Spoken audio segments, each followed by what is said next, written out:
भूतिया जंगल। अगर कोई सुंदर सा गांव था जिसकी लोग बहुत चर्चा करते थे, वो केवल बलापुर का गांव था।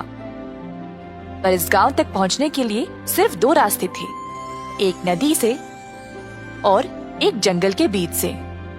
बलापुर के गांव में बाहर से ज्यादा व्यापार नहीं होता था, तो रजोल नामक एक आदमी गांव में बहुत सारी चीजें लाता था बेचने के लिए दुगने दाम पर। गांव के लोगों के पास और कोई रास्ता नहीं था, क्योंकि वहाँ और कोई व्यापार नहीं करता था। कोई ये नहीं सोचता था कि यह कहाँ से चीजें लाता था, और सब अनदेखा करके उसी से खरीद लेते थे। कई दिन बीत गए और रजोल का भतीजा पर्वत उसके साथ काम करने बलापुर की ओर जा रहा था। रास्ते में तेज आंधी और तूफान की वजह से उसकी सवारी कई घंटों तक फंसी पड़ी थी। बीच रास्ते में एक अनजान आदमी उनकी ओर आया। आप इस समय इस रास्ते से क्यों जा रहे हो? यहाँ भूत और प्रेत आत्माएं होती है। इस रास्ते से जाने की कोई हिम्मत नहीं करता। इसी वक्त पीछे मुड़ जाओ और वापस चले जाओ। अनजान आदमी ऐसा बोलकर पर पर्वत ने उसकी बातों पर ध्यान नहीं दिया। वह घने जंगल के रास्ते से ही चलता रहा। उसको अंधेरी रात में अजीब अजीब आवाजें भी सुनाई दी, पर पर्वत बिना डरे बलापुर की ओर चलता रहा।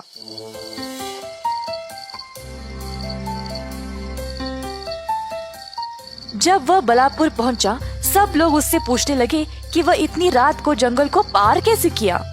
अपने चाचा के घर पहुंचते ही रजोल के नौकर से उसकी मुलाकात हुई। ऐसे क्यों देख रहे हो मुझे? आप सच में जंगल के रास्ते से आए हो क्या? क्या आपको पता नहीं वो खतरनाक रास्ता है, वहाँ भूत है। हाँ, मैं उसी रास्ते से आया। अब क्या होगा? कई सालों से लोगों का ये मानना है कि उस जंगल में कोई डरावनी चीज है, इसीलिए रात के समय उस रास्ते से कोई नहीं जाता। कई लोग जिन्होंने अकेले यात्रा की है वे आज तक लापता है, इसीलिए सब लोग तुमको देखकर हैरान रह गए। खैर, आपके चाचा बहुत थक गए हैं, आपसे सुबह मिलेंगे। शुभ रात्रि। पर्वत नौकर की बात सोचते हुए सोने चला गया। उसने अगली रात को जंगल में जाने का निर्णय लिया, ये देखने के लिए कि असल में वहाँ है क्या। अगली सुबह पर्वत अपने चाचा से मिला। उन्होंने उसका अच्छे से स्वागत किया और पूछा कि वह इतनी रात को जंगल के रास्ते से आया क्यों। रजोल ने बोला कि वह कभी भी ऐसा ना करे। पर्वत अब और उत्सुक हो गया रात को जंगल में जाने के लिए। हुई रात और पर्वत गया जंगल में, जहाँ पर उसको फिर से डरावनी और अजीब आवाजें सुनाई दे रही थी।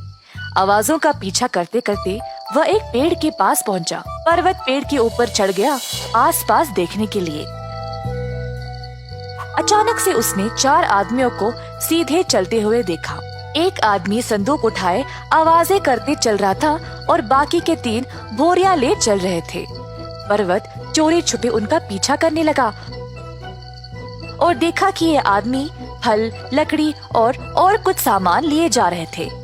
पर्वत सोचने लगा कि यह आदमी जानबूझकर ऐसी आवाजें क्यों निकाल रहा था, और उनका पीछा करना जारी रखा। जल्द वह एक खुली जगह पर पहुंच गया, जहां पर एक गोदाम था। आदमियों ने सारा सामान इधर उतार दिया, पर उधर केवल 4 नहीं, बहुत सारे लोग काम कर रहे थे। अचानक से उसने अपने ही चाचा रजोल को देखा। रजोल आदमियों को आदेश दे रहा था और सारे काम को संभाल रहा था। रजोल के निकलने के बाद पर्वत ने धीरे से एक आदमी को अपने पास खींचा और चुप रहने को बोला। उस आदमी से पूछताछ करने पर पर्वत को पता चला कि जो आदमी लापता हुए वे सब यही थे। रजोल ने इन आदमियों को लापता किया और अपने फायदे के लिए उनसे काम करवा रहा था। उनको धमकी देकर जंगल में ही रख रहा था, और गांव में उसने सबको बोला है कि इस जंगल में भूत और प्रेत आत्माएं हैं, ताकि इस गांव में और कोई न आए उसका कारोबार खराब करने। उस कारीगर की मदद से पर्वत ने सबको इकट्ठा किया और उनको बलापुर वापस ले गया। फिर सबके सामने उसने साबित किया कि उसका चाचा धोखेबाज है। गांव के लोग रजोल को पकड़ ले आए और उसको कठोर दंड दिया गया। पर्वत ने लोगों को समझाया कि गांव के लिए जरूरत की चीजें जंगल में ही मिल जाएंगे और अब गांव खुशहाल रहेगा। पर्वत ने अब इस कारोबार की जिम्मेदारी ले ली और उसको ईमानदारी से चलाने लगा। अंत में हर किसी ने सुखी से जीवन